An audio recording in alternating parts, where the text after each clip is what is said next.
Welcome to Gracefully Charmaine, where we talk about life, church, leadership, mental health, and everything in between. But today, we're talking about breaking the silence, men's health and PTSD, the road to healing. But more specifically, we're talking about one man's story.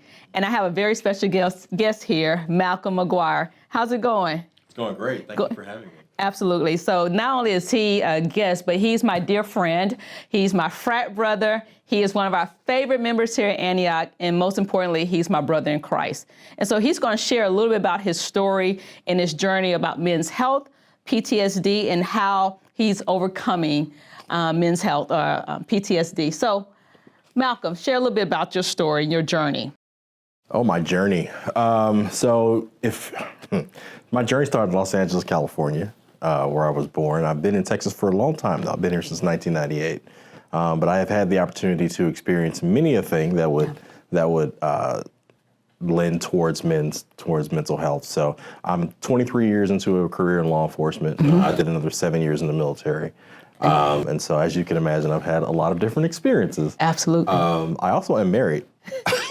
Praise God, with two college-age sons. So just a lot to unpack there. But I think if I could point to anything in particular, it would be my law enforcement career has been probably taking the biggest toll on mental health for me. Okay, excellent, excellent. You know, we've talked about not only men's health, but we talked about mental health awareness last month. But this month, we're really talking about men's health. And so I had some questions I just wanted to ask you as we talk about men's health, particularly. Awesome. Women tend to be proactive and getting the help that they need, you know, and seeking counselors and therapy. But men generally tend to kind of keep silent. And so I really wanted to talk to you about how do we break that silent cycle, you know? And one of the very first questions that I have for you is take us back to the very beginning.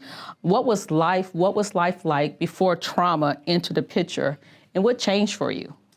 Ooh, before trauma entered the picture, I'm not sure how long ago that would be. I would say, honestly, for me, life for me was pretty good, going all the way up through probably college. I would say the trauma for me more than likely started at the beginning of my law enforcement career. So I graduated from a small HBCU, Wiley University in East Texas, and almost immediately went into the police academy. Okay. And so I graduated from the police academy and began work as a patrol officer in probably one of the most dangerous parts of East Texas in Tyler, Texas. Okay. And got a chance to be involved in quite a few things that would leave a scar with some people, whether it be responding to suicides or homicides or child deaths, things like that. So, but I will tell you that for me, where I really started to feel differently was I was a detective at the time, and I was investigating a child death, and it happened to be at the same time that my wife we had just had our first child, Miles, and the baby that was deceased was the same age as my son. And so that really changed things for me. And to your earlier point, I internalized it. This is not something that I discuss with a lot of people, but I really struggle with that. Okay. So. You know, I often wonder, in watching homicide movies on television or shows on television, but really, real life, how does that impact when you talk about homicide, when you talk about suicide and just trauma as a detective, as a police officer, as you're investigating these incidents, these homicides? How do you all handle that, from day to day? Because you're seeing so much as a police officer. What does that do to your mental health? Because you're trying to live your life as a normal person, but at the same time separated from your profession. How do you balance that? So one of the things that you learn to do early on is to compartmentalize to a certain extent. So while I am, or me or anyone else who is involved in working on this particular case or incident, we're not thinking about ourselves in the moment, right? I have an older brother who is a career homicide detective. He retired several years ago. I learned a lot from him, just as it pertains to focus and focusing on the task at hand. Now, one of the things that you're not taught is how to deal with it afterwards, right? When it's just you. And so to answer your question, I'm really not sure. I would say, if I could give anyone advice, it would be to talk about the things that are bothering you. Okay. Don't let them manifest or fester until it comes out years later. And I've seen that happen with a lot of different people. I have known officers who have taken their own lives, right? Yeah. And a lot of it is attributed to the things they didn't talk about prior to. So, and I'm sure we'll talk about this later, but talking it out, which is difficult for men, as you alluded to, is the key component. But compartmentalizing it's important to learn how to do it, but it's just as important to learn how to come back to the human side of it. Okay. It's interesting that you mentioned that. You mentioned not only as a police officer, but you served in the military. And what I am seeing lately is an increase of suicide among veterans, men who served in the war, and they're taking their lives. And so we're seeing a huge increase, a spike in suicide. What do you think is the, not the consequence, but is going on in their minds that they would, take their lives? I know, on this side, as a civilian, the struggles that we have, but as someone who's a former, veteran, what is going on so that we can kind of understand the impact, of PTSD with military men? So I will say this, if the military gives you nothing else, it gives you a sense of purpose. Okay. Right? Whether you're serving overseas or domestically, you have a certain level of camaraderie and brotherhood and sisterhood that I can't really explain, right? It doesn't seem to exist to me on the civilian side. Okay. And even being in law enforcement, and you can develop a certain amount of camaraderie with people you work with, it's nothing like being in the military. And so if I were to speak to one particular reason, and I don't want to speak for anyone or the relatives of anyone, but I feel like a lot of military members feel like they don't have that same purpose, right? They don't know who they are outside of the military. And so it becomes very difficult to come back home and to cope with the way that the world is. Yeah. And so I think that does play a contributing factor. Okay. Thank you. As a man in your generation, because, we see so much, but as a man in your generation, how were you raised to handle pain or difficult emotions? And how did it affect you how did that affect the way you dealt with that when you went through it? That's an interesting question because I was not raised, or I was not trained to handle any of it. Okay. You had the pleasure of meeting my father years ago. But I was raised by a tried and true Vietnam veteran, right? Ooh. So my father my father was 42 years old when I was born. Okay. So he was already away from doing 20 years in the Navy. He was in a whole other career, but he was a hardened, grizzled man, right? And born in Mississippi, but raised in the South Side of Chicago. McGuire. Not the version you met, but raised in the South Side of Chicago, right? And as you know, I have 5 older brothers, and just the way that he raised us was, I guess ruled with an iron fist is the best way to put it. But in terms of the emotional side of it, that wasn't something that we talked about, right? I didn't have those kind of conversations with my father, and I tell the story all the time. I didn't see my father cry till I think I was 30 years old. Wow. So it's interesting to me because I kind of learned the emotional side of that from going to church as a teenager, from being around my friends and in their households, not in my own. So, and if you talk to any of my older brothers, they're way worse than me, right? Emoting is just not a thing that we were raised to do. So, the little bit that I do now is just from things that have come across my life from therapy and things like that. So, it's an interesting question because I wasn't raised that way. I learned, as they say, on the fly, right? Absolutely. As life taught me how to emote and things like that. So having kids, get married, that's a part of it, but definitely was not my initial upbringing.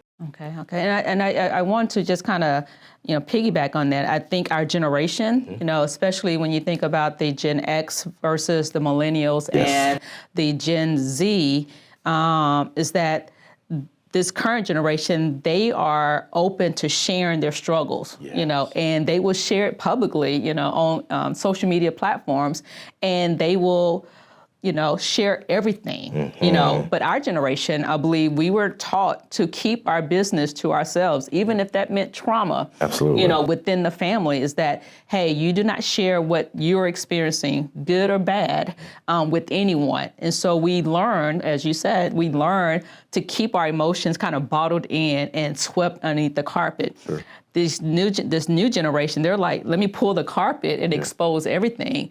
And so it has to have a balance there. It's like, how do I share my trauma on a platform that is healthy for me and it doesn't destroy everyone?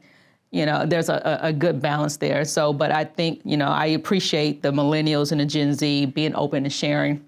But also, I think for my generation is having learned that the way we coped may not have been good. Sure. But now we have the tools where we can, hey, let's seek out a therapist. Let's talk about it. And it's okay to talk about it and not be ashamed. And so yes, thank you. I definitely come from the men don't cry generation. Okay. And again, I have a 21-year-old son and a 19-year-old. And the way that they interact and express their feelings, it's very foreign to me. And it's taken a lot for me to understand that, there's the stigma, that you're, somehow less masculine if you do that kind of thing. But watching them, I've learned from them, right? And I tell them all the time, I was like, I'm learning from you guys too about, at least in that portion of life. So it's a blessing to have things come around like that and to be able to learn from generations younger than us. Exactly.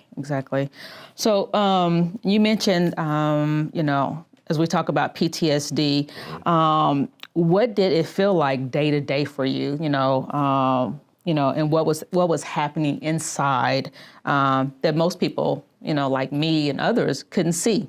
What does that look like? Well, let me first say I definitely have PTSD. That's not a thing that I run from. Yeah. But I will say that in terms of what it feels like is a heightened sense of situational awareness, right? And it's constant. Yeah. You hear people talk about not being able to turn their brain off. Yeah. I'm definitely one of those people. Yeah. But just in terms of always being on guard, for whatever reason, from past incidents or worrying about what the next incident is going to be, and that's not something that you can see, right? I think that I have probably to a certain extent trained myself how to mask it through humor and just wittiness and things like that. But there's a lot going on. And you hear all the time, just because someone's joking or something comes off as a joke doesn't mean that it is. Yes. So it's interesting that people can't see it, but it manifests with people in different ways, right? Some people, go to the extremes; they're just extremely violent. Some people get real quiet. A lot of your extroverts who have PTSD are not really extroverts, right? That's just the way that they emote. But for me, I'm constantly on guard. Yeah. Constantly. I have friends who've come from deployments and can't stand fireworks, hate 4th of July, all that kind of stuff. That doesn't bother me as much. Okay. I will say I struggle with sudden movements from people. But is that due to being in law enforcement? Well, it's a combination of the two, right? So some of it's training, some of it's the military, and some of it's my upbringing, right? So it just depends on what kind of PTSD you're talking about. Okay. So, but yeah, for me, it's just a heightened sense of situational awareness, pretty much as long as I'm awake. Okay. Yeah. I think also for me, having struggled with mental health or particularly depression, and naturally I'm an introvert. I'm naturally introvert, but being married to a pastor, it's kind of forced me out of that hole, so to speak, and put me in situations and conversations where I'm not really comfortable. And so it's having to mask, and then the struggle of being depressed and then have to come to church on Sunday. And then it's like you walk in the door, it's, hey, how's it going? But inside I was struggling. I was sad, I was having suicidal thoughts, but then having to smile in everyone else's face and pray that they're doing great when I was not doing great, and then to go back home. And so it's, we have a way of masking that, and people are like, oh, I didn't know, because we have a good, feel of how do I mask what I'm feeling on the inside, so that no one will have to ask how I'm feeling, or be concerned. So it's like, I can take care of myself. And I know I've done that a lot. I can definitely empathize with that. So, I mean, obviously, a lot of things go on with me, but one is that I have the honor of being director of security for this church, right? And so I spend a lot of time watching people and interacting with people, which is not really in my nature. So, if nothing else, I have had to learn how to hug folks that I wouldn't necessarily hug, and just interact, right? But for me, going back to my earlier point, I'm always watching, and so it's hard to balance the two, right? And so, and to that point, there are probably people who are hesitant to approach me because they don't know what I'm thinking in that moment. So, it's very, very interesting. I can definitely empathize with feeling out of position or having to act out of your natural state. So, it's all a learning lesson. Yeah. Amen. So, how long, as we continue the conversation, how long did you carry PTSD and depression before you told anyone? Ooh, I would say it's got to be probably about 20 years. I started seeing a therapist about 5 years ago. Okay. And it's been amazing. I was actually watching the last episode, and I was really, really connecting with, getting someone who looks like you and that kind of thing, because it was important to me. I actually went through one therapist who just wasn't a good fit, and just started hunting to find somebody else. And actually, a college classmate who is a therapist recommended me to someone she knew, and I've been with this doctor for 5 years now. She's amazing. Okay. Now, she will tell me about myself, but she's amazing. Okay. And so I think that's when I really started talking about a lot of this stuff with someone outside of my wife. So, probably about 20 years. About 20 years. Yeah. And I think it's key. Once you find that person, that therapist that you can really connect with and really open yourself and be vulnerable, that it can really be helpful in getting the help that you need, and the resources, the tools that you need. But it's also having to really reflect on your life. Yes. And if you struggle with PTSD and mental health, and you've kept it, bottled in for so many years, that's years of work that you have to put in. But you have to be willing to invest in yourself. If you really want to be mentally healthy, it's investing in yourself, and it's going to take the time. It's going to take time, like anything else. That I want to be healthy, and I know it's going to take the work to do that. And so, but I'm glad that you made that step. Sure. And so I hope and pray that there are others out there that they too would, make that step. And I know it can be difficult because of resources, because of, the cost, but it's, looking and researching, those locations or those places, those individuals that may be able to provide at least some tips for you to apply to your life until you can get to a position where you can afford to see a therapist. Right. And so, but, it's, again, what made you say, I need help? I know we just talked about you carried it, for so many years, but what was that breaking point that said, I need help? It's funny. I said that I started therapy 5 years ago. I should have started 10 years ago. 10 years ago, I was really battling with depression. I was working for for a local agency, and I had gotten to the point, there were a lot of internal things that were going on, some systemic type things. Okay. And I had a breaking point. I went to a call, and I ended up getting into a physical altercation with a gentleman. Okay. And unfortunately, the gentleman was, for lack of a better word, maimed by the end of it. And lost an appendage he will never have for the rest of his life. Okay. I took that very hard. Okay. And it's interesting. It happened on a Saturday night, and I came to church that next morning. Okay. And the first person I saw was Pastor Respers. And when he took me back, he asked me how I was doing. And before I could answer, he was like, "Come on, let's go to the office," because he could just see it on my face. Okay. And I just broke down in his office. Okay. And that was when I realized, I need to talk to somebody. Okay. Now, I say that, but I didn't do it. Okay. Right. And so that was my I need some help moment. Okay. And so I ended up leaving the profession for a couple of years because I thought I was done. And as you know, I moved out of state. Yes. Lord brought me back Within a year? Within a year. Well, 2 years. I was gone. My wife was gone a year. Anyway, 2 years. So came on back and ended up getting back into the law enforcement profession. And, you know, that was when I decided, hey, you know, I need to get some actual help. But, you know, it was that particular traumatic experience that almost had me, you know, leave the profession for good. Okay.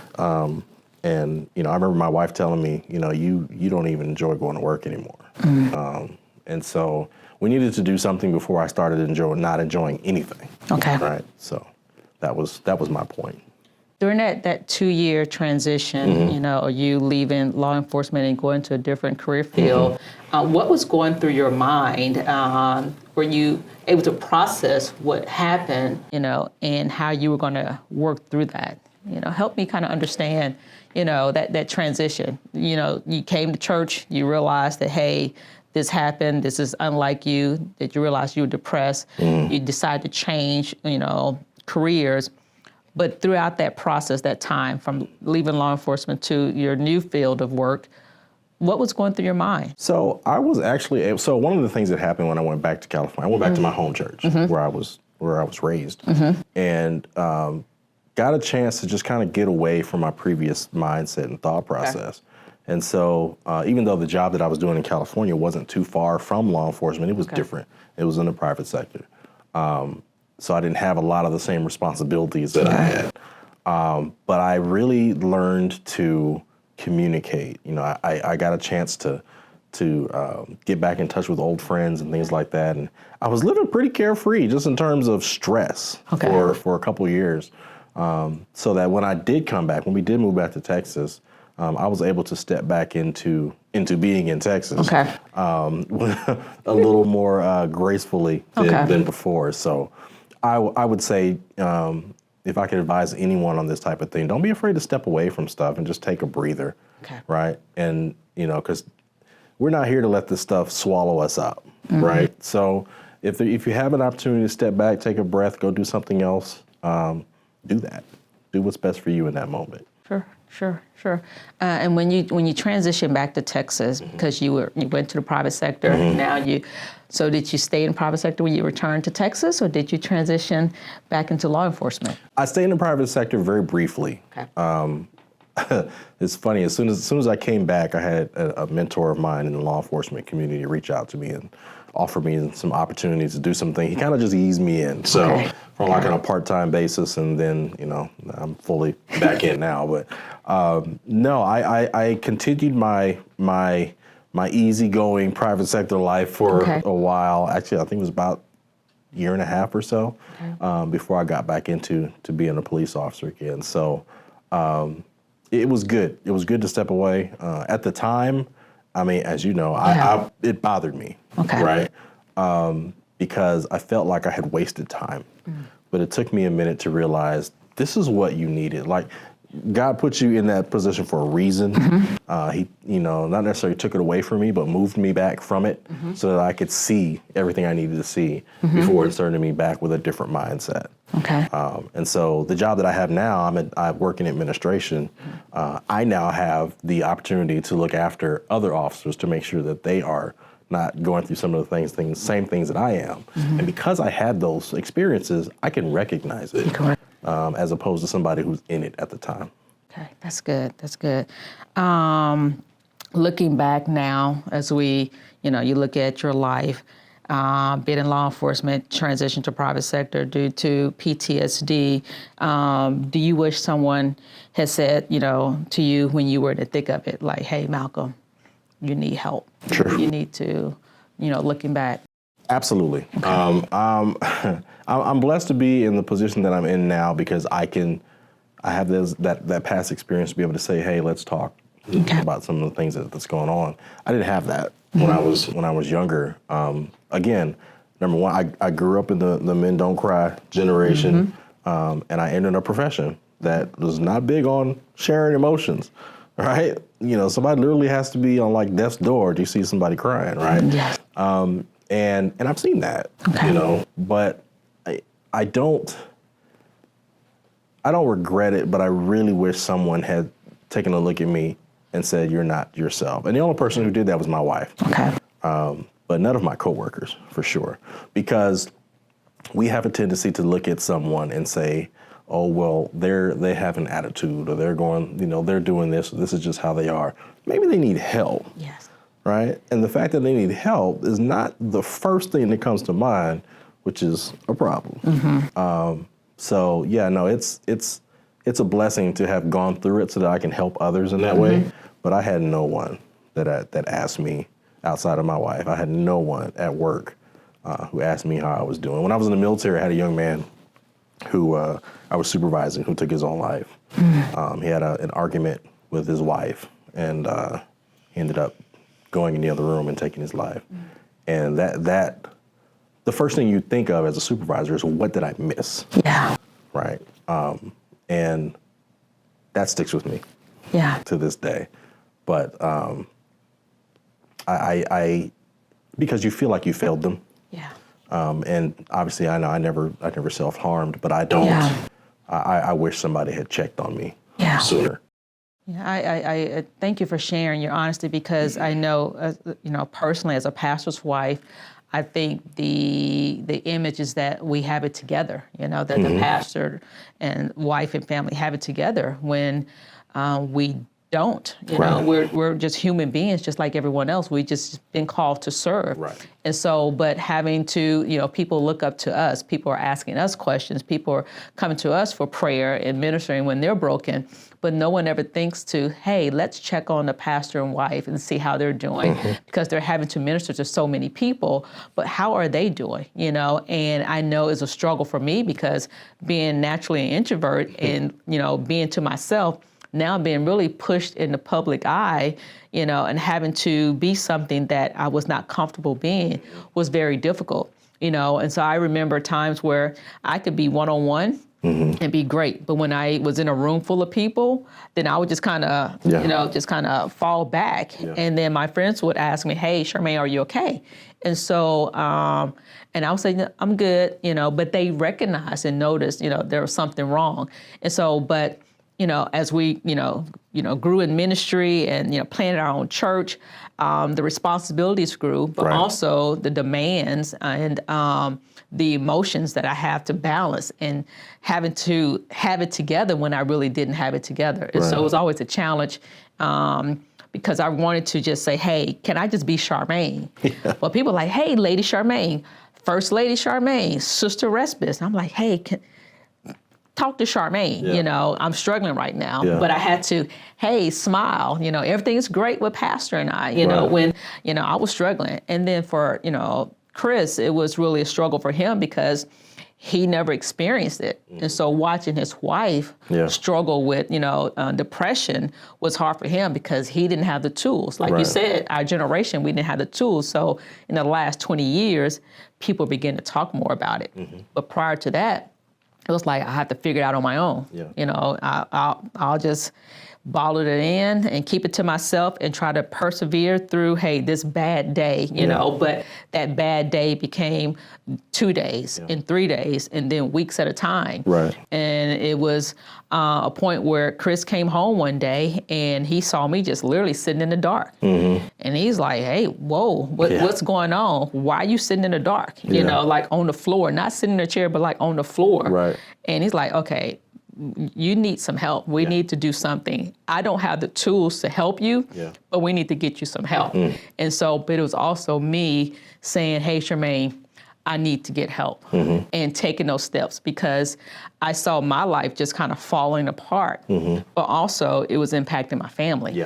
And so, and it was him saying, "Hey, if you don't get help, you're going to impact your family, your children, and you don't want that to happen." And so at that point, it was a matter of, okay, I need to get some help. And then finding the right therapist, the right therapist that could, relate to me and identify with me. It was huge. I started out, with the gentleman, and I was like, yeah, I'm not connecting. And so it's having to find a female that understood my struggles as a Black woman. And so, but once I found her, then I was able to truly open up, and then just kind of like the floodgates, and then just share everything. And so, but it's been a blessing, because now I feel more equipped, and more confident. And then when I do have those struggles, those days, it's a matter of, okay, you're having a bad day. Yeah. What's going on? And to be able to identify that, So again, thank you for that. Sure. But, as we prepare to close, I do want to ask you, what would you say, man to man, to someone out there right now who is silently struggling? What would you say to that person, man to man? I will say that it is okay to talk about your feelings. Now, the struggle is finding that one, because all it takes is one. Yeah. All it takes is one. Find that one person that you can confide in. I was listening to you talk about a therapist, and when I first started, she used to have to pull stuff out of me. Yeah. Now I'm looking forward to my appointments. I'm writing stuff down throughout the week. Oh, I can't wait to talk about this, right? I can't wait. Exactly. So once you find your person, it's okay to talk about it. We've got to get past this stigma of, I'm somehow less masculine if I talk about my feelings, right? Or boys can't cry. I tell both my sons, you see my oldest son's big old dude. Yeah. He'll cry at a heartbeat. It is fine, Yeah. right? And we'll cry together if necessary. But we've got to get to that point where we understand that it's okay to do that. And I don't care what your job is. I've seen some of the toughest guys ever cry, including my father. And I'll tell you, I told you I didn't see him cry till I was 30. Yeah. That was another breaking point for me because I'd never seen that. And once I saw him do it for the first time, he cried all the time. He would call me and just be crying on the phone. I'm sitting there like, I don't know what to do with this, right? But he had gotten to that point in his life where he realized it's okay to do so. So that would be what my advice to men is, to find that one person, start with that one person, and just be your authentic self. Okay. I think, to add to that, it is really finding those safe spaces where you can talk about it. Yeah. To talk about it and unashamedly, Yes. is, hey, I'm struggling, and it's okay that I struggle with depression. It's okay that I'm having a bad day. Whatever that looks like, Right. is to make those spaces safe where they're not being judged or ridiculed, Right. and, because, they're having, they're struggling with depression, because we do not know what people are experiencing in their lives. Yeah. We know each other like at church. I see you on Sundays, for a few hours. I see you on Wednesday, but I don't know what's going on The rest of the time. Right. Out of 168 hours in a week, I may see you 3 total. So, but what's going on the other 165? I don't know. And so it's really, as you said, it's checking in. And sometimes I think we live in a society where, let me just send a quick text, and we can respond, I'm doing okay. But sometimes you have to pick up the phone and call the individual, especially if you know the individual and you see something off, or just checking in, period. And so I've had to do that with family and with friends. Hey, how you doing? Right. Let me call. I just need to hear your voice. Right. You good? But also just reminding them of my love for them, but also God's love for them. Right. Because sometimes, life will beat you up. Yes. And so you need to hear from family members, from friends, that, hey, I love you. There's a purpose for your life. Right. I had the opportunity to talk to a young man a few weeks ago. He was struggling, not only with grief, loss of his dad, but he had suicidal thoughts. He showed me his arm where he self-harmed, and it was encouraging him, through his journey, his walk, with depression. But someone just saying, hey, you have a purpose. And just those few words, helped him, to, hey, let me persevere and push through. And so I think, again, it's creating a safe space and having those conversations more frequently, more often, so we become more comfortable in having that, and not being ashamed that, hey, I struggle, Right. And so, but as we prepare to close, again, I want to say, silence isn't strength. Right. We think that silence is strength, but silence isn't strength. Carrying trauma alone for years doesn't make you tougher. Right. It doesn't make you tougher. It just makes the burden heavier. And so I want to challenge you all, everyone, this month is Men's Health and PTSD Awareness Month. I want to challenge you all that, hey, silence doesn't make you tougher, and carrying a burden neither, but to talk about it, to release it, to share, to be open about your your feelings, your emotions, because it's absolutely okay. And so again, thank you, Malcolm. I love you. Thank you, my brother, for being here today. Thank you. Thank you. Thank you. Until next time, Gracefully Charmaine. Talk to you soon. Bye-bye.